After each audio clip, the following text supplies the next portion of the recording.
Virginia ਦੇ ਇੱਕ ਜੋੜੇ ਦੇ ਦੁਆਰਾ ਕੀਤੀ ਗਈ ਇੱਕ ਗਲਤੀ ਕਹਿ ਲਓ ਜਾਂ ਜਿਹੜੇ ਦੋਸ਼ ਉਹਨਾਂ ਉੱਤੇ ਲੱਗੇ ਸੀ ਉਹਨਾਂ ਨੇ ਗਿਲਟੀ ਪਲੀ ਕਰ ਲਿਆ। ਦੋਸ਼ ਕਬੂਲ ਰਹੇ ਆ ਇਮੀਗ੍ਰੇਸ਼ਨ ਕ੍ਰਾਈਮਸ ਨੂੰ ਜਿਹੜਾ ਉਹ ਲੈ ਕੇ। ਕੀ ਸੀਗਾ ਅਟਾਰਨੀ ਟਿਟ ਕਹਿਣਾ ਜੀ ਇਹ ਪੂਰਾ ਮਾਜਰਾ ਤੇ ਇਹਦੇ ਇਫੈਕਟਸ ਦੇ ਬਾਰੇ ਵੀ ਫਿਰ ਆਪਾਂ ਚਰਚਾ ਕਰਦੇ ਹਾਂ। ਜੀ ਬਿਲਕੁਲ। ਪਹਿਲਾਂ ਖਬਰ ਸ਼ੁਰੂ ਕਰਨ ਤੋਂ ਪਹਿਲਾਂ ਤੁਸੀਂ ਜਿਹੜੀ ਚੀਜ਼ ਮੈਂ ਦੱਸਣਾ ਚਾਹੁੰਦਾ ਸਾਰਿਆਂ ਨੂੰ ਇਹ ਹੈ ਕਿ ਖਬਰ ਸੁਣ ਕੇ ਨਾ ਹੁਣ ਕਈ ਵਾਰੀ ਤੁਸੀਂ ਖਬਰਾਂ ਸੁਣੋਗੇ ਕਾਫੀ ਸਾਰੀਆਂ ਜਿਹੜੀਆਂ ਚੀਜ਼ਾਂ ਉਹਨਾਂ ਤੁਸੀਂ ਰਿਲੇਟ ਵੀ ਸ਼ਾਇਦ ਕਰ ਸਕਦੇ ਆ ਕਿ ਅੱਛਾ ਏਦਾਂ ਹੋ ਗਿਆ ਉੱਦਾਂ ਹੋ ਗਿਆ। ਤੇ ਕਈ ਵਾਰੀ ਤਾਂ ਜਦੋਂ ਇਹ ਫੜਦੇ ਆ ਕਿਸੇ ਨੂੰ ਬਹੁਤ ਜ਼ਿਆਦਾ ਉਹਨੇ ਕੁਛ ਕੀਤਾ ਹੁੰਦਾ, ਠੀਕ ਆ। ਕਈ ਵਾਰੀ ਜਦੋਂ ਫੜਦੇ ਆ ਤੁਸੀਂ ਕਹਿਣਾ ਯਾਰ ਇਹ ਤਾਂ ਕੋਈ ਏਡੀ ਗੱਲ ਨਹੀਂ ਸੀਗੀ, ਕਈ ਵਿੱਚੋਂ ਦੀ ਏਦਾਂ ਦੀ ਵੀ ਕਈ ਵਾਰੀ ਚੀਜ਼ ਜਿਹੜੀ ਹੁੰਦੀ ਆ। ਤੇ ਖਬਰਾਂ ਜਿਹੜੀਆਂ ਹੁਣ ਸੀਗੀਆਂ ਸਾਡੀਆਂ ਅੱਜ ਦੀਆਂ ਸਪੈਸ਼ਲੀ ਜਿੱਦਾਂ ਪਹਿਲਾਂ ਸੀਗਾ ਕਿ ਕੱਚੇ ਬੰਦਿਆਂ ਨੂੰ ਟਾਰਗੇਟ ਜਿਹੜਾ ਕੀਤਾ ਬਾਰਡਰ ਤੋਂ ਟੱਪ ਕੇ ਆਏ ਆ, ਉਹਦੇ ਵਿੱਚ ਜਿਹੜੇ ਕਈ ਹੁਣ ਜਿਹੜੇ ਪੇਜ ਨੂੰ ਫੋਲੋ ਕਰਦੇ ਆ ਤੁਸੀਂ ਦੇਖੋ ਕਿ ਰਾਈਟ ਵਿੰਗ ਨਿਊਜ਼ ਨੂੰ ਜਿਹੜੇ ਫੋਲੋ ਕਰਦੇ ਆ ਉਹ ਕਈ ਉਹਨਾਂ ਦਾ ਬੜਾ ਅਕਸਰ ਜਿਹਾ ਇੱਕ ਹੁੰਦਾ ਸੀਗਾ ਕਿ ਤੁਹਾਨੂੰ ਲੀਗਲੀ ਆਉਣਾ ਚਾਹੀਦਾ। ਤੁਸੀਂ ਸਾਰਿਆਂ ਨੇ ਇਹ ਚੀਜ਼ ਜਿਹੜੀ ਸੁਣੀ ਹੋਣੀ ਹੈ ਕਿ ਤੁਹਾਨੂੰ ਲੀਗਲੀ ਆਉਣਾ ਚਾਹੀਦਾ ਸੀਗਾ, ਲੀਗਲੀ ਆਉਣਾ ਚਾਹੀਦਾ ਸੀਗਾ ਸਹੀ ਤਰੀਕੇ ਨਾਲ। ਜੀ ਜੀ। ਤੇ ਹੁਣ ਜਦੋਂ H1B ਵਾਲਿਆਂ ਤੇ ਬੈਨ ਲੱਗਾ, ਠੀਕ ਆ, ਉਹ ਵੀ ਕਈ ਵਾਰੀ ਏਦਾਂ ਕਹਿੰਦੇ ਸੀ ਕਿ ਆਪਾਂ ਲੀਗਲੀ ਆਏ ਆ, ਆਪਾਂ ਫੈਮਿਲੀ ਬੇਸ ਤੇ ਆਏ ਆ। ਫੈਮਿਲੀ ਬੇਸਡ ਵਾਲੇ ਜਿਹੜੇ ਸੀਗੇ ਉਹ ਥੋੜੇ ਜਿਹੜੇ ਅਸਾਈਲਮ ਬੇਸਡ ਵਾਲਿਆਂ ਨੂੰ ਸੀਗੇ ਕਈ ਵਾਰੀ ਰੇਡੀਓ ਤੇ ਵੀ ਹੋਇਆ, ਕਮੈਂਟਾਂ 'ਚ ਵੀ ਹੋਇਆ, ਤੇ ਆਪਣੇ ਆਪ ਨੂੰ ਤੁਸੀਂ ਕਹਿ ਲਓ ਕਿ ਇੱਕ ਬੈਟਰ ਸਮਝਦੇ ਸੀਗੇ। ਜਿਹੜੀ ਵੀ ਤੁਸੀਂ ਸ਼ਬਦਾਵਲੀ ਵਰਤਣੀ ਹੈ ਉਦਾਂ ਦਾ ਕਿ ਆਪਾਂ ਬੈਟਰ ਆ, ਕਿ ਇਹ ਕੱਚੇ ਆਉਂਦੇ ਆ, ਇਦਾਂ ਦੀ ਜਿਹੜੀ ਸੀਗੀ ਕਮੈਂਟਬਾਜੀ ਤੁਹਾਨੂੰ ਪਤਾ ਹੀ ਹੈ ਸਾਰਿਆਂ ਨੂੰ ਕਿ ਸੋਸ਼ਲ ਮੀਡੀਆ ਤੇ ਕਾਫੀ ਚੱਲਦੀ ਸੀਗੀ। ਇਮੀਗ੍ਰੈਂਟ ਕਈ ਵਾਰੀ ਸਮਝਦਾ ਸੀ ਕਿ ਮੈਂ ਬੈਟਰ ਆ, ਮੈਂ ਸੁਪੀਰੀਅਰ ਆ, ਮੈਂ ਫੈਮਿਲੀ ਬੇਸ ਤੇ ਆਇਆ, ਮੈਂ ਡਾਇਰੈਕਟ ਉਹਦੇ ਉੱਤੇ ਆਇਆ। ਤੇ ਖਬਰਾਂ ਹੁਣ ਜਿਹੜਾ ਕਰਨ ਦਾ ਹੁਣ ਇੱਕ ਰੀਜ਼ਨ ਹੈ ਕਿ ਸਾਡੇ ਨਾਲ ਸਿਟੀਜ਼ਨ ਵਗੈਰਾ ਵੀ ਤੁਸੀਂ ਸੁਣਿਆ ਹੋਣਾ ਕਈ ਵਾਰੀ ਕਹਿੰਦੇ ਕਿ ਮੈਂ ਸਿਟੀਜ਼ਨ ਆ, ਮੈਂ ਤੁਹਾਡੇ ਪ੍ਰੋਗਰਾਮ ਨਾਲ ਜਿਹੜਾ ਜੁੜਿਆ, ਕਿਉਂਕਿ ਜਿਹੜਾ ਪ੍ਰੋਗਰਾਮ ਆ ਉਹ ਸਿੱਧੀ ਜਿਹੜੀ ਗੱਲਬਾਤ ਸਪਸ਼ਟ ਤੁਹਾਨੂੰ ਜਿਹੜੀ ਦੱਸਦਾ ਬਿਨਾਂ ਮਿਰਚ ਮਸਾਲਾ ਜਿਹੜਾ ਲਾਏ ਕਿੱਦਾਂ। ਤੇ ਸਾਰਾ ਕੁਝ ਸੁਣ ਕੇ ਤੁਹਾਨੂੰ ਇਹੀ ਲੱਗਣਾ ਕਿ ਅੱਜ ਜਿਹੜੇ ਉਹ ਬੰਦੇ ਸੀਗੇ ਨਾ ਜਿਹੜੇ ਕਹਿੰਦੇ ਸੀਗੇ ਕਿ ਲੀਗਲੀ ਆਉਣਾ ਚਾਹੀਦਾ, ਈਵਨ ਜਿਹੜੇ ਅਮਰੀਕੀ ਲੋਕੀ ਕਈ ਵਾਰੀ ਆਪਣੀ ਆਰਗੂਮੈਂਟ ਦਿੰਦੇ ਹੁੰਦੇ ਸੀਗੇ ਕਿ ਲੋਕਾਂ ਨੂੰ ਲੀਗਲੀ ਆਉਣਾ ਚਾਹੀਦਾ। ਤੇ ਤੁਹਾਨੂੰ ਜਿੱਦਾਂ ਦੱਸਿਆ ਸੀਗਾ ਸਾਰਿਆਂ ਨੂੰ ਕਿ ਉਹ ਦਿਨ ਦੂਰ ਨਹੀਂ ਕਿ ਲੀਗਲ ਇਮੀਗ੍ਰੇਸ਼ਨ ਵਾਲੇ ਵੀ ਜਿਹੜੇ ਹੈਗੇ ਆ ਛੱਡਣੇ ਇਹਨਾਂ ਨੇ ਉਹ ਵਾਲੇ ਵੀ ਨਹੀਂ ਹੈਗੇ। ਤੇ ਐਂਡ ਆਫ ਦਾ ਡੇ ਜਿਹੜਾ ਹੁਣ ਮਸਲਾ ਸਾਰਿਆਂ ਨੂੰ ਪਤਾ ਕਿ ਇਹ ਕਿਸ ਚੀਜ਼ ਦਾ ਮਸਲਾ ਵਾ, ਕਿਹੜੇ ਕਿੱਦਾਂ ਦੇ ਵਿਖਣ ਵਾਲੇ ਇਮੀਗ੍ਰੈਂਟ ਇਹਦੇ ਥੱਲੇ ਆਉਂਦੇ ਆ, ਕਿਹੜੀ ਕੰਟਰੀਆਂ ਦੇ ਇਮੀਗ੍ਰੈਂਟਾਂ ਨੂੰ ਸਿੱਧੇ ਜਹਾਜ਼ਾਂ ਤੇ ਅਸਾਈਲਮ ਤੋਂ ਡਾਇਰੈਕਟਲੀ ਉਹਨਾਂ ਦੇ ਕੰਟਰੀਆਂ ਤੋਂ ਬੁਲਾਇਆ ਗਿਆ, ਸਵਾਗਤ ਕੀਤਾ ਗਿਆ, ਠੀਕ ਆ, ਤੇ ਕਿਹੜੇ ਜਿਹੜੇ ਇੱਥੋਂ ਦੀ ਭੇਜੇ ਜਾ ਰਹੇ ਆ। ਤੇ ਇਹਦੇ ਵਿੱਚ ਹਿੰਟ ਇਹ ਹੈਗਾ ਕਿ ਇਹ ਜਿਹੜੇ ਇਮੀਗ੍ਰੈਂਟ ਆ ਵੇਖਣ ਨੂੰ ਜਿਹੜੇ ਅਲੱਗ ਲੱਗਦੇ ਆ। ਮਤਲਬ ਜਿਹੜਾ ਗੱਲਬਾਤ ਜਿਹੜੀ ਹੁਣ ਟਾਰਗੇਟ ਹੈ ਕਿ H1B ਵੀਜ਼ਾ ਟਾਰਗੇਟ ਕਰਤਾ, ਉਹ ਸਿੱਧਾ ਨਿਸ਼ਾਨਾ ਜਿਹੜਾ ਆਪਣਾ ਇੰਡੀਆ ਤੇ ਸਾਧਿਆ ਗਿਆ। ਤੇ ਲੈਟਿਨ ਅਮਰੀਕਨ ਜਿਹੜੇ ਹੋ ਗਏ ਸਾਰੇ, ਸਾਊਥ ਅਮਰੀਕਾ ਵਾਲੇ ਉਹ, ਤੇ ਜਿਹੜੇ ਆਪਣੇ ਇੰਡੀਅਨ ਇਮੀਗ੍ਰੈਂਟ ਆ ਇਹ ਦੋ ਕਮਿਊਨਿਟੀਆਂ ਜਿਹੜੀਆਂ ਟਾਰਗੇਟਡ ਹੈਵੀਲੀ ਹੈਗੀਆਂ। ਦੋਨੋਂ ਤਰ੍ਹਾਂ ਦੀ ਇਮੀਗ੍ਰੇਸ਼ਨ, ਭਾਵੇਂ ਉਹ ਲੀਗਲ ਇਮੀਗ੍ਰੇਸ਼ਨ ਨੂੰ ਸਟਾਪ ਕਰਨ ਦੀ, ਇਲੀਗਲ ਇਮੀਗ੍ਰੇਸ਼ਨ ਨੂੰ ਸਟਾਪ ਕਰਨ ਦੀ ਹੈ। ਹੁਣ ਬਾਕੀ ਤੁਸੀਂ ਆਪ ਸਮਝਦਾਰ ਆ, ਤੁਸੀਂ ਇਹ ਤੋਂ ਕੱਢ ਸਕਦੇ ਆ ਕਿ ਆਰਗੂਮੈਂਟ ਪੇਸ਼ ਤਾਂ ਇਹ ਕੀਤੀ ਜਾ ਰਹੀ ਹੈ ਕਿ ਆਪਾਂ ਤਾਂ ਇਮੀਗ੍ਰੈਂਟ ਜਿਹੜੇ ਇਮੀਗ੍ਰੇਸ਼ਨ ਦੇ ਲਾਜ਼ ਆ ਉਹਨੂੰ ਐਨਫੋਰਸ ਕਰ ਰਹੇ ਆ। ਤੇ ਇਹ ਜਿਹੜਾ ਮਸਲਾ ਹੈਗਾ, ਤੇ ਹੁਣ ਗੱਲ ਕਰੀਏ ਵੈਸਟ ਵਰਜੀਨੀਆ ਵਾਲੇ ਕਪਲ ਦੀ। ਸੋ ਕਪਲ ਨੇ ਗਿਲਟੀ ਪਲੀਡ ਕਰ ਲਿਆ। ਰਾਜੇਸ਼ ਪਟੇਲ ਕਰਕੇ ਵਿਅਕਤੀ ਸੀਗਾ, 52 ਸਾਲਾਂ ਦੀ ਇਹਦੀ ਉਮਰ ਸੀਗੀ। ਇੱਥੇ ਇਹਨੇ ਚਾਰਜ ਲਗਾਇਆ ਕਿ ਇਹ ਇੱਕ ਇਲੀਗਲ ਏਲੀਅਨ ਨੂੰ ਟਰਾਂਸਪੋਰਟ ਕਰਦਾ ਸੀਗਾ। ਇਹ ਨਹੀਂ ਕਿ ਇਲੀਗਲ ਏਲੀਅਨ ਨੂੰ ਕੋਈ ਇਹਦਾ ਬਿਜ਼ਨਸ ਸੀਗਾ ਜਾਂ ਕੁਛ ਸੀਗਾ। ਇੱਥੇ ਇਹ ਚਾਰਜ ਲਾਇਆ ਕਿ ਇਹ ਇੱਕ ਇਲੀਗਲ ਏਲੀਅਨ ਨੂੰ ਜਿਹੜਾ ਟਾਰਗੇਟ ਕਰਦਾ ਸੀਗਾ। ਐਕਚੁਅਲ ਦੇ ਵਿੱਚ ਇਹ ਜਿਹੜਾ ਇਲੀਗਲ ਸੀਗਾ ਬੰਦਾ ਇਹਦਾ EMPLOYEE ਸੀਗਾ। ਤੁਸੀਂ ਇੱਥੋਂ ਧਾਰਨਾ ਕੱਢ ਸਕਦੇ ਆ ਕਿ ਜਿਹੜੇ ਬਿਜ਼ਨਸ ਹੈਗੇ ਆ ਕਿੱਦਾਂ ਕਿ ਕਈ ਬਿਜ਼ਨਸਾਂ 'ਚ ਇੱਕ ਇਲੀਗਲ ਤੁਹਾਨੂੰ ਬੰਦਾ ਲੱਭ ਜਾਣਾ, ਠੀਕ ਆ, ਗੈਸ ਸਟੇਸ਼ਨਾਂ ਦੇ ਵਿੱਚ, ਲਿਕਰ ਸ਼ਾਪਾਂ ਦੇ ਵਿੱਚ, ਹਰੇਕ ਬਿਜ਼ਨਸ ਕਿ ਇੱਕ ਇਲੀਗਲ ਏਲੀਅਨ ਕਿ ਇਹਦੇ ਮਗਰ ਤੱਕ ਸਰਕਾਰ ਜਾਊਗੀ। ਗਈ ਹੈ ਸਰਕਾਰ ਪੂਰੀ, ਸਿਰਫ ਉਹ ਬੰਦੇ ਤੱਕ ਰੁਕੀ ਨਹੀਂ, ਉਹਦੀ ਘਰ ਵਾਲੀ ਤੇ ਵੀ ਉਹਨੂੰ ਵੀ ਦਫਾਦਾਰਾ ਜਿਹੜੀ ਲਾਤੀ। ਕੋਰਟ ਡਾਕੂਮੈਂਟ ਵਗੈਰਾ ਜਿਹੜੇ ਸੀਗੇ ਉਹ ਸਾਰੇ ਵੇਖੇ। ਨਵੰਬਰ 2020 ਤੋਂ ਲੈ ਕੇ 2024 ਸਤੰਬਰ ਤੱਕ ਇਹਨਾਂ ਨੇ ਜਿੱਦਾਂ ਪੂਰੀ ਛਾਣਬੀਣ ਪਿੱਛੇ 4 ਸਾਲਾਂ ਦੀ ਕੀਤੀ ਆ। ਆਕਾਸ਼ ਮਕਵਾਣਾ ਕਰਕੇ ਕੋਈ ਬੰਦਾ ਸੀਗਾ 30 ਸਾਲਾਂ ਦਾ, ਇੰਡੀਆ ਤੋਂ ਆਇਆ ਸੀਗਾ, ਕੱਚਾ ਸੀਗਾ, ਇਹਨਾਂ ਦੇ ਕੋਲ ਰਹਿੰਦਾ ਸੀਗਾ, ਬਿਜ਼ਨਸ ਇਹਨਾਂ ਦੇ ਵਿੱਚ ਕੰਮ ਕਰਦਾ ਸੀਗਾ, ਤੇ ਜਿੱਦਾਂ normal day to day business management ਹੁੰਦੀ ਆ ਉਹ ਕਰਦਾ ਸੀਗਾ।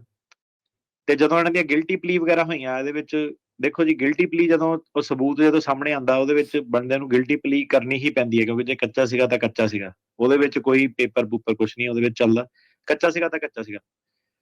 ਤੇ ਉਸ ਤੋਂ ਬਾਅਦ ਜਿਹੜੇ ਹੋਰ ਪਰ ਗੱਲ ਜਿਹੜੀ ਵੱਧ ਗਈ ਅੱਗੇ ਕੀ ਸੀਗਾ ਕਿ ਉਹ ਕਹਿੰਦੇ ਕਿ ਇਹਨੇ ਜਿਹੜਾ ਮਾਲਕ ਸੀਗਾ, ਇਹਨੇ ਇਹਨੂੰ ਰਾਈਡ ਵੀ ਦਿੱਤੀ ਆ, ਇੱਕ ਅੱਛਾ, ਕੱਚੇ ਵਿਅਕਤੀ ਨੂੰ ਇਹਨੇ ਰਾਈਡ ਵੀ ਦਿੱਤੀ ਆ। ਤੁਸੀਂ ਪੁਰਾਣੇ ਸ਼ੋਅ ਸੁਣੋਗੇ, ਆਪਾਂ ਰਾਜਕਰਨ ਜੀ ਕਿੰਨੀ ਵਾਰੀ ਗੱਲ ਕੀਤੀ ਹੋਣੀ ਇਹਦੇ ਉੱਤੇ, ਹਨਾ, ਕਿ ਜਿਹੜੀ ਰਾਈਡ ਦੇਣਾ ਕਿਸੇ ਨੂੰ, ਗੱਡੀ ਦੇ ਵਿੱਚ ਟਰਾਂਸਪੋਰਟ ਕਰਨਾ ਇੱਕ ਲੋਕੇਸ਼ਨ ਤੋਂ ਉੱਥੇ ਤੱਕ, ਘਰੋਂ ਦੀ ਕੰਮ ਤੱਕ, ਠੀਕ ਆ। ਤੇ ਉਦੋਂ ਇਸ਼ਾਰਾ ਇੱਧਰ ਨੂੰ ਸੀਗਾ ਕਿ ਇੱਧਰ ਨੂੰ ਚੀਜ਼ਾਂ ਜਾ ਸਕਦੀਆਂ, ਇਹ ਕਾਨੂੰਨ ਜਿਹੜੇ ਹੈਗੇ ਆ ਕਿਤਾਬਾਂ 'ਚ ਲਿਖੇ ਗਏ ਆ, ਬਸ ਇਹ ਆ ਕਿ ਨਹੀਂ ਬੰਦਾ ਫੋਲੋ ਕਰਦਾ, ਕਿ ਰੂਟੀਨ ਜਿੱਦਾਂ ਡੀਲਿੰਗ ਦੇ ਵਿੱਚ, ਸੁਸਾਇਟੀ ਦੇ ਨਾਲ ਡੀਲਿੰਗ ਦੇ ਵਿੱਚ ਨਹੀਂ ਫੋਲੋ ਕਰਦਾ ਆ, ਸਪੈਸ਼ਲੀ ਜੇ ਬੰਦਾ EMPLOYEE ਹੋਵੇ, ਰਿਸ਼ਤੇਦਾਰ ਹੋਵੇ, ਕਜ਼ਨ ਹੋਵੇ, ਸੱਜਣ ਮਿੱਤਰ ਹੋਵੇ, ਜੋ ਵੀ ਆ। ਸੋ ਸਿਰਫ ਇੱਕ ਵਿਅਕਤੀ ਨੂੰ ਇਹ ਰਾਈਡ ਵਗੈਰਾ ਦਿੰਦਾ ਹੈਗਾ ਕੰਮ ਤੇ, ਉੱਥੋਂ ਦੀ ਜਿਹੜਾ ਉਹ ਵਾਲਾ ਚਾਰਜ ਲਾਇਆ ਕਿ ਇਹਨੂੰ ਟਰਾਂਸਪੋਰਟ ਕਰਦਾ ਸੀਗਾ। ਉਸ ਤੋਂ ਬਾਅਦ ਜੀ ਇਹਨੂੰ ਕੱਚੇ ਜਿਹੜੇ ਉਹਨੇ ਤਨਖਾਹ ਦਿੱਤੀ, ਜੋ ਵੀ ਉਹ ਕਰਕੇ, ਉਹ ਕਹਿੰਦੇ ਕਿ ਇਹ ਟੈਕਸਿਸ ਨਹੀਂ ਦਿੰਦਾ ਸੀਗਾ ਇਹਦੇ ਸਰਕਾਰ ਨੂੰ, ਠੀਕ ਆ। ਅੱਛਾ, ਸੁਣੀ ਜਾਓ ਗੱਲ ਹੂੰ, ਕਿ ਇੱਕ ਬਿਜ਼ਨਸ ਦੇ ਵਿੱਚ ਇੱਕ ਵਿਅਕਤੀ ਆ, ਉਹਨੂੰ ਉਹ ਕਹਿੰਦਾ ਰਾਈਡ ਦਿੰਦਾ ਸੀਗਾ, ਜਿਹੜੇ ਸਰਕਾਰ ਦੇ ਸੀਗੇ ਪੇਰੋਲ ਟੈਕਸਿਸ ਨਹੀਂ ਦਿੰਦਾ ਸੀਗਾ। ਪੇਰੋਲ ਟੈਕਸਿਸ ਹੁਣ ਕਿੱਦਾਂ ਦਊਗਾ ਕੱਚੇ ਵਿਅਕਤੀ ਦੇ ਪੇਰੋਲ ਟੈਕਸਿਸ? ਕਿਹੜੇ ਹਿਸਾਬ ਨਾਲ ਦੇਣੇ, ਕਿੱਦਾਂ ਉਹਨੇ ਕਰਨੇ, ਜਿਹੜਾ ਬੰਦਾ ਹੀ ਕੱਚਾ। ਹਾਂਜੀ, ਹਾਂਜੀ, ਉਹ ਕਹਿੰਦਾ ਕਿ ਇਹਨੇ ਇਹਦਾ ਰੈਂਟ ਵੀ ਦਿੱਤਾ, ਇਹਨੇ ਦੀ ਗਰੋਸਰੀ ਦੇ ਵਿੱਚ ਵੀ ਹੈਲਪ ਕੀਤੀ, ਆਪਣੇ ਸਟੋਰ ਤੋਂ ਇਹਨੂੰ ਗਰੋਸਰੀ ਵੀ ਦੇ ਦਿੰਦਾ ਸੀ, ਕਿਉਂਕਿ ਹੁਣ ਬੰਦੇ ਤੋਂ ਜਾ ਕੇ ਉਹਨਾਂ ਨੇ ਪੁੱਛਤਾਛ ਕੀਤੀ, ਉਹ ਕਹਿੰਦਾ ਹੀ ਹਾਂ ਮੈਂ ਇੱਥੇ ਗਰੋਸਰੀਆਂ ਵਗੈਰਾ ਜਿੱਦਾਂ ਕਈ ਵਾਰੀ ਹੁੰਦਾ ਕਰ ਲੈਂਦੇ, ਇੱਕ ਬੰਦਾ ਕਹਿੰਦਾ ਉਹ ਸਟੋਰ ਵੀ ਤੋਂ ਜਾਂ ਲੈ ਲਈ। ਕੰਮ ਕਰਦਾ ਵੀ ਲੈ ਜਾ ਥੋੜੀ ਜਿਹੀ, ਇਹ 'ਚ ਕਿਹੜੀ ਗੱਲ ਆ, ਏਦਾਂ ਸਾਰੇ ਪਾਸੇ ਹੀ ਹਾਂ, ਹੁੰਦਾ ਹੋਣਾ। ਹੂੰ, ਸੋ ਗੱਲ ਉਹਦੀ ਬਣ ਗਈ ਹੁਣ ਕਿ ਰਾਈਡ ਦਿੰਦਾ ਹੈਗਾ, ਰੈਂਟ ਵਿੱਚ ਹੈਲਪ ਹੋ ਗਈ, ਗਰੋਸਰੀ ਦੇ ਵਿੱਚ ਹੈਲਪ ਹੋ ਗਈ।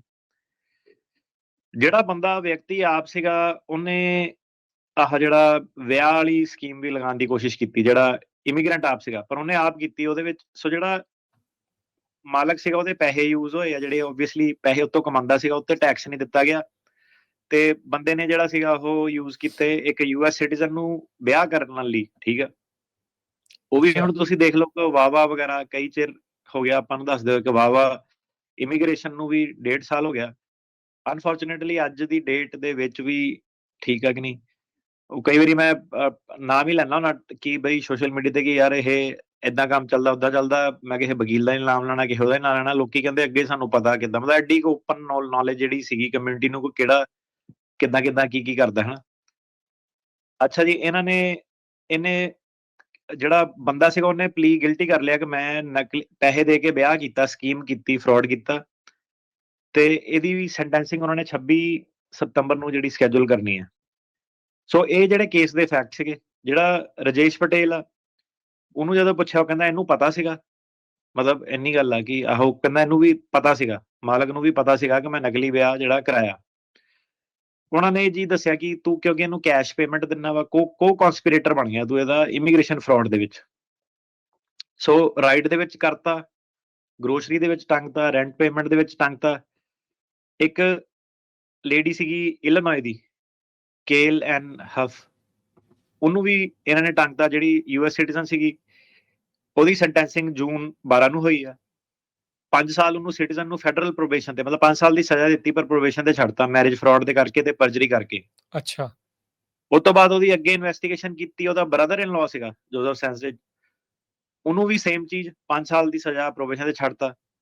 ਤੇ ਉਹਦੇ ਤੇ ਨਾਲ ਧਾਰਾ ਲਾਈ ਕਿ ਇਹਨੇ ਥੋੜਾ ਜਿਹਾ ਕਨਵਿੰਸ ਕੀਤਾ ਆਪਣੀ ਰਿਸ਼ਤੇਦਾਰ ਨੂੰ ਕਿ ਵਿਆਹ ਵੀ ਕਰਾ ਲਾ, ਇਦਾਂ ਦੀ ਐਗਰੀਮੈਂਟ ਦੇ ਵਿੱਚ ਪੈ ਜਾ।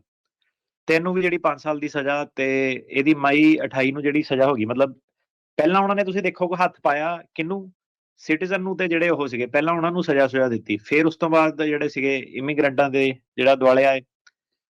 ਜਿਹੜਾ ਰਜੇਸ਼ ਪਟੇਲ ਆ, ਉਹਦੀ ਸਜ਼ਾ ਜੇ ਹੋਣੀ ਆ ਜਨਵਰੀ 2026 ਦੇ ਵਿੱਚ, ਤੇ ਜਿਹੜੀ ਇਹਦੀ ਵਾਈਫ ਸੀਗੀ, ਉਹਨੂੰ ਸਜ਼ਾ ਵੀ ਜਨਵਰੀ 2026 ਦੇ ਵਿੱਚ ਹੋਣੀ ਆ। ਰਜੇਸ਼ ਪਟੇਲ ਨੂੰ ਜਿਹੜਾ ਹੈਗਾ 5 ਸਾਲ ਪ੍ਰਿਜ਼ਨ ਦੇ ਵਿੱਚ ਜਾ ਸਕਦਾ, 3 ਸਾਲ ਦੀ ਸੁਪਰਵਾਈਜ਼ਡ ਰਿਲੀਜ਼ ਆ, $2.5 ਲੱਖ ਦਾ ਫਾਈਨ ਆ। ਤੇ ਜਿਹੜੀ ਇਹਦੀ ਵਾਈਫ ਆ, ਅਵੀਨਾ ਬੈਨ ਪਟੇਲ, ਉਹਨੂੰ ਜਿਹੜੀ ਹੈਗੀ ਆ 6 ਮਹੀਨੇ ਦੀ ਸਜ਼ਾ ਹੋ ਸਕਦੀ ਆ, ਠੀਕ ਹੈ। ਤੇ 1 ਸਾਲ ਦੀ ਸੁਪਰਵਾਈਜ਼ਡ ਰਿਲੀਜ਼ ਹੈ, $3000 ਦਾ ਫਾਈਨ। ਤੇ ਵਾਈਫ ਦਾ ਜਿਹੜਾ ਪੜ੍ਹ ਕੇ ਸਮਝ ਲੱਗਦਾ ਕਿ ਇਹਦੇ ਵਿੱਚ ਕੋਈ ਬਾਹਲਾ ਉਹਦਾ ਰੋਲ ਨਹੀਂ ਸੀਗਾ, ਮਤਲਬ ਬਿਜ਼ਨਸ ਜਿੱਦਾਂ ਲੋਕਾਂ ਦੀ ਅਰੇਂਜਮੈਂਟ ਹੁੰਦੀ ਆ, ਉਹੀ ਚੀਜ਼ ਸੀਗੀ। ਹੂੰ, ਹੂੰ, ਹੂੰ, ਹੂੰ, ਸੋ ਹੈਰਾਨੀ ਵਾਲੀ ਗੱਲ ਇਹਦੇ ਵਿੱਚ ਇਹ ਹੈ ਕਿ ਸਿਰਫ ਇੱਕ ਬਿਜ਼ਨਸ ਦੇ ਵਿੱਚ, ਛੋਟੇ ਜਿਹੇ ਦੇ ਵਿੱਚ, ਇੱਕ ਵਿਅਕਤੀ ਜਿਹੜਾ ਸੀਗਾ, ਕੰਮ ਕਰ ਰਿਹਾ ਸੀਗਾ, ਉਹ ਕਿੱਡੀ ਗਾਂਹ ਤੱਕ ਚੱਲ ਗਏ। ਕਿੱਦਾਂ ਇਨਵੈਸਟੀਗੇਸ਼ਨ ਸ਼ੁਰੂ ਹੋਈ ਕੁਛ ਨਹੀਂ ਪਤਾ ਇਹਦੇ ਵਿੱਚ, ਠੀਕ ਆ। ਹੋ ਸਕਦਾ ਕਿ ਉਹਨੇ ਵਿਆਹ ਵਾਲਾ ਪੁੱਠਾ ਪੰਗਾ ਪਹਿਲਾਂ ਲਿਆ ਸੀਗਾ ਤੇ ਤਾਂ ਕਰਕੇ ਉੱਥੋਂ ਦੀ ਇਨਵੈਸਟੀਗੇਸ਼ਨ ਕਰਦੇ ਆ ਗਏ ਕਿ ਪੂਰਾ ਪਿੱਛੇ ਤੱਕ ਜਾ ਕੇ ਦੇਖੀਏ ਕਿ ਕੌਣ ਆ, ਕਿੱਥੇ ਆ, ਕੀ ਰਹਿੰਦਾ, ਕੀ ਕੰਮ ਕਰਦਾ। ਤੇ ਤੁਸੀਂ ਹੁਣ ਦੇਖ ਲਓ ਕਿ ਇੱਧਰ ਨੂੰ ਜਿਹੜੀਆਂ ਚੀਜ਼ਾਂ ਸੀ ਕਿ ਮਤਲਬ ਤੰਦ ਜਦੋਂ ਕਹਿ ਲਓ ਬੰਦੇ ਨੂੰ ਲੱਭ ਜਾਂਦਾ ਕਿਤੋਂ ਦੀ, ਉਹ ਕਹਿੰਦਾ ਇਹਨੂੰ ਹੁਣ ਇੱਥੋਂ ਦੀ ਉਧੇੜਨਾ ਮੈਂ ਜਿਹੜਾ ਸ਼ੁਰੂ ਕਰਨਾ, ਉਹ ਵਾਲਾ ਹਿਸਾਬ ਕਿਤਾਬ ਜਿਹੜਾ ਸਰਕਾਰ ਦਾ ਹੋਇਆ ਪਿਆ। ਤੇ ਹੈਰਾਨੀ ਇਸ ਚੀਜ਼ ਦੀ ਹੈ ਕਿ ਇੱਕ ਬੰਦੇ ਦੇ ਪਿੱਛੇ ਫਿਰ ਜਿਹੜਾ ਮਾਲਕ ਨੇ, ਕਿ ਤੂੰ ਆਪਾਂ ਜਿਹੜਾ ਸੁਣਦੇ ਸੀਗੇ ਕਿ ਫਾਈਨ ਹੁੰਦਾ, ਬੰਦਾ ਕੱਚੇ ਬੰਦੇ ਨੂੰ ਇੰਪਲੋਏ ਕਰਦਾ ਜਾਂ ਉਹ ਕਰਦਾ, ਹਾਂਜੀ, ਹਾਂਜੀ। ਤੇ ਉਹਨੂੰ ਵਧਾ ਕੇ ਇਹਨਾਂ ਨੇ ਇੱਕ ਤੂੰ ਰਾਈਡ ਵੀ ਦਿੱਤੀ ਆ, ਤੂੰ ਆ ਵੀ ਦਿੱਤਾ, ਉਹ ਵੀ ਦਿੱਤਾ, ਤੇ ਉਹਦੀ ਜਿਹੜੀ ਸਜ਼ਾ ਤੁਸੀਂ ਦੇਖ ਲਓ ਕਿ 5-5 ਸਾਲ ਦੀ ਜਿਹੜੀ ਬਣਾਤੀ ਆ, ਕਿ ਮਤਲਬ ਮੈਸੇਜ ਕਲੀਅਰ ਜਿਹੜਾ ਕਰਨਾ ਚਾਹੁੰਦੇ ਆ ਕਿ ਕੱਚੇ ਬੰਦੇ ਨੂੰ ਜਿਹੜਾ ਕੰਮ ਨਾ ਦਿੱਤਾ ਜਾਵੇ। ਐਗਜ਼ਾਮਪਲ ਬਣਾ ਰਹੇ ਆ ਇਹਦੀ। ਐਗਜ਼ਾਮਪਲ ਬਣਾ ਰਹੀ ਸਿਰਫ ਇੱਕ ਬੰਦੇ ਕਰਕੇ। ਮਤਲਬ ਇਹ ਅ, ਵੇਖਣ ਨੂੰ ਫਿਰ ਇਹੀ ਲੱਗਦਾ ਕਿ ਬੰਦਾ ਮੇਬੀ ਜੇ ਬੰਦੇ ਨੇ ਨਾ ਫਰਾਡ ਕੀਤਾ ਹੁੰਦਾ ਤੇ ਇੱਥੇ ਤੱਕ ਗੱਲ ਨਹੀਂ ਜਾਣੀ ਸੀ, ਜਿਹੜਾ ਨਕਲੀ ਵਿਆਹ ਕਰਾਇਆ। ਸੋ ਜਿਹੜੇ ਨਕਲੀ ਵਿਆਹ ਵਾਲੇ ਜਿਹੜੇ ਸਿਨੈਰੀਓ ਆ, ਠੀਕ ਆ, ਉਹਦੇ ਵਿੱਚ ਸਿਰਫ ਇੰਨਾ ਹੀ ਸੀਗਾ ਕਿ ਮਾਲਕ ਨੂੰ ਕੀ ਉਹਦੀ ਨੌਲੇਜ ਸੀਗੀ ਕਿ ਨਹੀਂ ਸੀਗੀ। ਉਸ ਚੀਜ਼ ਤੋਂ ਫਿਰ ਜਿਹੜਾ ਕੰਮ ਖਿੱਚਣਾ ਸ਼ੁਰੂ ਕਰਤਾ ਉਹਨਾਂ ਨੇ। ਜੀ, ਜੀ। ਸੋ ਪਰ ਇਹ ਜਿਹੜਾ ਸਿਨਾਰੀਓ ਤੁਸੀਂ ਦੱਸਿਆ ਆ, ਇਹ ਤਾਂ ਆਪਣੀ ਕਮਿਊਨਿਟੀ ਦੇ ਵਿੱਚ ਤਾਂ ਇਹ ਕਾਫੀ ਜ਼ਿਆਦਾ ਇਹ ਸੁਣਨ ਦੇ ਵਿੱਚ ਤਾਂ ਇਹੀ ਆਉਂਦਾ ਵੀ ਇਦਾਂ ਦੀਆਂ ਚੀਜ਼ਾਂ ਕਾਫੀ ਜਿਹੜੀਆਂ ਹੈਗੀਆਂ ਵੀ ਸਟੋਰਾਂ ਦੇ ਉੱਤੇ ਜਿਹੜਾ ਕੰਮ ਵੀ ਹੁੰਦਾ ਆ। ਮੈਂ ਇਹ ਨਹੀਂ ਕਹਿੰਦਾ ਵੀ ਕੋਈ ਜਾਣ ਕੇ ਕਰ ਰਿਹਾ ਹੈ, ਕਿਸੇ ਦੀ ਕੋਈ ਰਿਸ਼ਤੇਦਾਰੀ ਆ, ਕੁਛ ਇੱਦਾਂ ਆ, ਰਾਈਡ ਦੇਣਾ, ਕਿਸੇ ਦੀ ਹੈਲਪ ਕਰਨਾ, ਇਹ ਤਾਂ ਨਾਰਮਲ ਜੀਆਂ ਜਿਹੜੀਆਂ ਗੱਲਾਂ ਆ। ਕਿਸੇ ਨੂੰ ਉੱਦਾਂ ਹੀ ਬੰਦਾ ਹੈਲਪ ਕਈ ਵਾਰੀ ਜਿਹੜੀ ਉਹ ਕਰ ਦਿੰਦਾ ਆ। ਇਹ ਤਾਂ ਮਤਲਬ ਲੋਕਾਂ ਨੂੰ ਮਤਲਬ ਚੌਂਹ ਚੁਫੇਰਿਓਂ ਜਿੱਦਾਂ ਸ਼ਿਕੰਜਾ ਏਡਾ ਜ਼ੋਰਦਾਰ ਜਿਹੜਾ ਉਹ ਕੱਸਿਆ ਜਾ ਰਿਹਾ, ਇੱਦਾਂ ਦੀਆਂ ਜਿਹੜੀਆਂ ਜਦੋਂ ਹੁਣ ਗਿਲਟੀ ਪਲੀ ਵਾਲੇ ਜਿਹੜੇ ਉਹ ਸਾਹਮਣੇ ਆ ਰਹੇ ਆ। ਹਾਂਜੀ, ਹੁਣ ਮੈਂ ਕਿਹਾ ਹੁਣ ਐ ਤਾਂ ਘਰ ਵਾਲੀ ਨੇ ਕੀ ਕੀਤਾ, ਰੋਟੀ ਬਣਾ ਕੇ ਖਿਲਾਈ, ਐ ਤਾਂ ਤੁਸੀਂ ਦੱਸ ਉਹਨੂੰ ਉੱਤੇ ਹਨਾ, ਟੰਗ ਦੋਗੇ ਕਿ ਤੈਨੂੰ 6 ਮਹੀਨੇ ਦੀ ਸਜ਼ਾ ਜਿਹੜੀ ਹੈਗੀ ਆ। ਇਹ ਤਾਂ ਤੇ ਇਨਸਾਨੀਅਤ ਤੋਂ ਫੈਕਟ ਪਰੇ ਵਾਲੀ ਗੱਲ ਹੀ ਹੋ ਜਾਂਦੀ ਕਿਤੇ ਨਾ ਕਿਤੇ, ਏਦਾਂ ਲੱਗਦਾ। ਇਹ ਤਾਂ ਉਹ ਗੱਲ ਹੋ ਗਈ ਨਾ, ਜਿਹੜਾ ਪ੍ਰੋਟੈਸਟਰ ਸੀਗੇ ਲੰਡਨ ਜਿਹੜੇ ਕਰਦੇ ਸੀਗੇ ਐਂਟੀ ਇਮੀਗ੍ਰੇਸ਼ਨ ਵਾਲੇ, ਤੇ ਬਾਅਦ ਚ ਆਪਣਾ ਜਦੋਂ ਪ੍ਰੋਟੈਸਟ ਕਰਕੇ ਹਟਿਆ ਤੇ ਕਿਸੇ ਨੇ ਵੀਡੀਓ ਬਣਾਈ ਤੇ ਇੰਡੀਅਨ ਰੈਸਟੋਰੈਂਟ ਤੇ ਫੂਡ ਖਾਣ ਆ ਪਤੰਦਰ। ਤੇ ਇੰਡੀਅਨ ਰੈਸਟੋਰੈਂਟ, ਹੁਣ ਮੈਂ ਕਿਹਾ ਗੱਲ ਉਹੀ ਹੋ ਗਈ ਕਿ ਇਮੀਗ੍ਰੈਂਟਾਂ ਤੋਂ ਕੰਮ ਵੀ ਕਰਾ ਲੈਣਾ ਤੁਸੀਂ ਰੈਸਟੋਰੈਂਟਾਂ ਤੇ, ਫਾਰਮਾਂ ਤੇ, ਸਾਰਾ ਠੀਕ ਆ। ਕੋਵਿਡ ਦੇ ਵਿੱਚ ਤੁਸੀਂ ਕਹਿਣਾ ਕਿ ਥੈਂਕ ਯੂ ਵੀ ਕਰ ਦੇਣਾ ਕਿ ਲੈ ਵੀ ਬੜਾ ਸਾਥ ਦਿੱਤਾ, ਆਪਣਾ ਟਰੱਕਰਾਂ ਨੇ ਬੜਾ ਸਾਥ ਦਿੱਤਾ, ਤੇ ਬਾਕੀਆਂ ਨੂੰ ਜਦੋਂ ਚੱਕ ਚੁੱਕ ਜੇ ਮਿਲਦੇ ਸੀਗੇ। ਤੇ ਹੁਣ ਜਦੋਂ ਮੌਕਾ ਦੂਜਾ ਆਇਆ ਤੇ ਹੁਣ ਫੇਰ ਸਾਰੇ ਇਮੀਗ੍ਰੈਂਟ ਜਿਹੜੇ ਮਾੜੇ ਕਰਤੇ ਆ, ਤੇ ਹੁਣ ਜਿਹੜਾ ਬਿਜ਼ਨਸਾਂ ਵੱਲ ਜਾਣਾ ਸ਼ੁਰੂ ਕਰਤਾ। ਤੇ I don't know Ki justification, Ki logic, ਕਿਹੜੇ ਪਾਸੇ ਨੂੰ ਸੈਂਸ ਜਿਹੜੀ ਬਣਦੀ ਆ। ਮਤਲਬ ਹੁਣ ਤਾਂ ਐਂ ਲੱਗ ਰਿਹਾ ਕਿ ਸਪੈਸ਼ਲੀ ਜਿਹੜੇ ਮਤਲਬ ਕਿ USCIS ਦੀ ਵੈਬਸਾਈਟ ਪਰ ਪੜ੍ਹੋ ਤੁਸੀਂ, ਅੱਜ ਤੱਕ ਕਦੀ ਏਦਾਂ ਨਹੀਂ ਸੀਗਾ ਕਿ ਇੰਡੀਅਨ ਬੰਦੇ ਦਾ ਕੋਈ ਸਪੈਸ਼ਲ ਨਾਮ ਹੋਵੇ ਕਿਤੇ ਖਬਰ। ਮਤਲਬ 15 ਕੁ ਸਾਲ ਤੁਸੀਂ ਲਾ ਲਓ ਕਿ ਹੋ ਗਏ ਸਾਨੂੰ, ਉਹ ਜਦੋਂ ਆਣੀਆਂ ਸ਼ੁਰੂ ਹੋਈਆਂ ਮੈਂ ਕਿਹਾ ਚੱਲ ਇੱਕ ਬੰਦੇ ਦੀ ਖਬਰ ਆ। ਤੁਸੀਂ ਹੁਣ ਸ਼ੋਅ ਵੀ ਦੇਖੋ ਕਿ ਹਰ ਮਤਲਬ ਉਹਦੇ ਵਿੱਚ ਇੰਡੀਅਨ ਕਮਿਊਨਿਟੀ, ਇੰਡੀਅਨ ਬੰਦਾ ਆਪਣਾ ਗੁਜਰਾਤੀਆਂ ਦੇ ਮਗਰ ਹੋ ਗਏ, ਪੰਜਾਬੀਆਂ ਦੇ ਮਗਰ ਹੋ ਗਏ। ਮਤਲਬ ਕੀ ਲੱਗ ਰਿਹਾ ਕਿ ਮੈਂ ਕਿਹਾ ਇਹਦਾ ਤਾਂ ਮਤਲਬ ਤੁਹਾਡੀ ਵੈਬਸਾਈਟ ਤੇ ਏਦਾਂ ਕਿ ਹੋਰ ਕੋਈ ਬੰਦਾ ਕੁਛ ਕਰਦਾ ਹੀ ਨਹੀਂ, ਤੁਸੀਂ ਤਾਂ ਦਿਵਾਲੀ ਮਤਲਬ ਹੋਏ ਕਦੀ H1B ਚੱਕਤਾ, ਇੱਕ ਕਦੀ ਇੱਕ ਇਹਦੇ ਵਿੱਚ ਇੱਕ ਡਿਫਰੈਂਟ ਐਂਗਲ ਇਹ ਵੀ ਆ ਅਟਾਰਨੀ ਟਿਰਕੇਣਾ ਜੀ, ਵੀ ਜਿਹੜੀ ਇਹ ਟ੍ਰੇਡ ਡੀਲ ਵੀ ਬਣਾਉਣੀ ਆ, ਫਿਰ ਇੰਡੀਆ ਦੀ ਬਾਂਹ ਵੀ ਮਰੋੜਦੀ ਆ ਨਾ ਨਾਲ ਦੇ ਨਾਲ। ਫਿਰ ਇੱਕ ਐਂਗਲ ਦੂਜੇ ਪਾਸੋਂ ਵੀ ਜਿਹੜਾ ਇਹ ਕਰ ਰਹੇ ਆ। ਸੋ ਇਹ ਸਾਰੀਆਂ ਚੀਜ਼ਾਂ ਨਾਲ ਆ। ਸੋ ਪਰ ਇਹ ਆ ਵੀ ਨਿਸ਼ਾਨੇ ਦੇ ਉੱਤੇ ਜਿਹੜੇ ਉਹ ਵੱਡੇ ਪੱਧਰ ਦੇ ਉੱਤੇ ਇਹਨਾਂ ਦੇ ਜਿਹੜੇ ਉਹ ਆ ਚੁੱਕੇ ਹੈਗੇ ਆ। ਤੇ ਰਾਜਕਰਨ ਜੀ, ਜਦੋਂ ਮੈਂ ਕਿਹਾ ਇਹਨਾਂ ਦਾ ਆਪਣਾ ਡਾਇਰੈਕਟਰ ਖੁਦ ਪਟੇਲ ਹੈਗਾ, ਠੀਕ ਆ, ਤੁਸੀਂ ਮਤਲਬ ਗੱਲ ਸੁਣ ਕੇ ਦੇਖੋ।